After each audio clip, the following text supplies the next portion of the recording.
Hello everyone, this is Vanshika Tainwala, legal intern under Lexis and Company. So today I will be dealing with the case relating to the violence and riots in Delhi which held in between the 22nd of February in East Delhi. So in this case today the Delhi High Court granted plea to the riot accused Asif Iqbal Tanha. So the Delhi High Court granted bail to the accused, and while delivering its verdict in the appeal against the rejection of the bail, the Delhi High Court Division Bench of Justices Siddharth Mridul and Anup Jairam Bhambani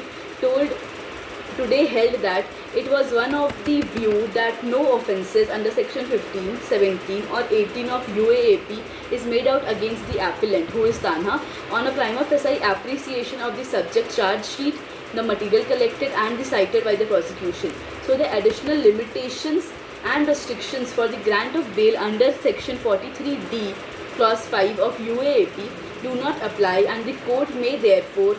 fall back upon the usual and ordinary considerations of bail under the CRPC. So, going ahead to consider the matter under section 439 of the CRPC, rejecting the state's submission that the High Court, while deciding the appeal under section 21 of the NIA Act,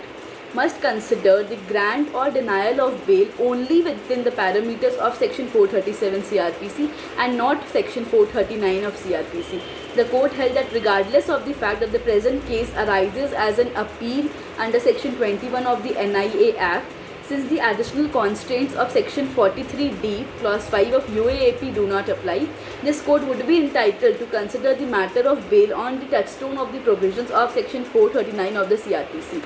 So,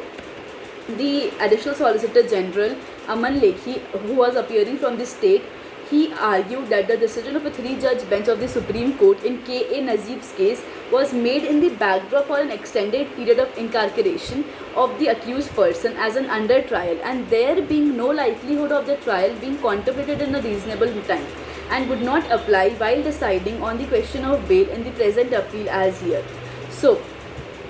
the charge sheet was filed. The charge sheet was filed in this. There are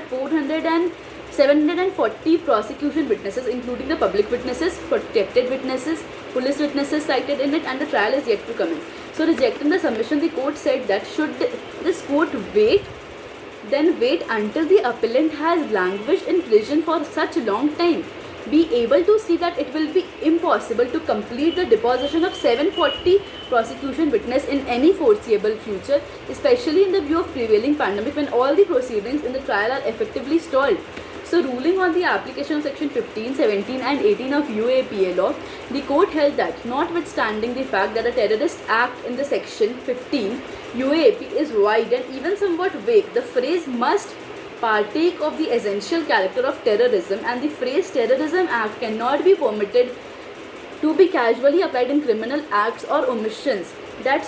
squarely falls in the ambit of IPC. So the court relied on the principles laid down by the constitutional bench in the case of A.K. Roy's case, wherein it was said that the requirement that the crime must be defined with the appropriate definitiveness is a fundamental concept of criminal law, and it must be regarded as a pervading theme of our constitution. So it was held that foisting extremely grave and serious provisions engrafted in the section 15, 17 and 18 of the UAP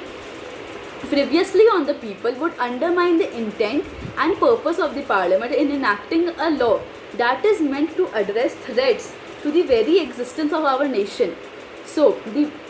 use of serious penal provisions would only trivialize them. So, the court found that the essential aim and the intent of the activities in which appellant is alleged to have involved was to orchestrate and participate in the protest in the city of Delhi to oppose the enactment of Citizenship Amendment Act, which was perceived as a law to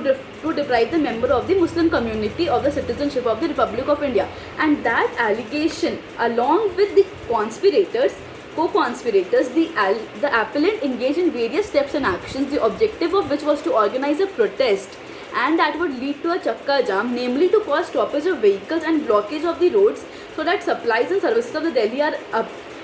adversely affected, and to spread the fear and cause riots. The court said there is no allegation in the subject charge sheet that the appellant was leading the co-conspirators who are alleged to indulge in such rants. nor he had formed a JCC, nor that he was group administrator of any of the WhatsApp groups which the allegation goes, were formed with the sinister aim of organizing a protest against the CAA that would cause havoc amongst the ordinary citizen. So the court said that though Tanha is stated to be a member of Student Islamic Organization, that is SIO, and Jamia Coordination Committee JCC, neither of them were banned organization or terrorist organization listed in the first schedule of UAP. So the court granted bail to the appellant. So this was the whole case of the riots which was held in the Delhi case, and the Delhi High Court gave the judgment and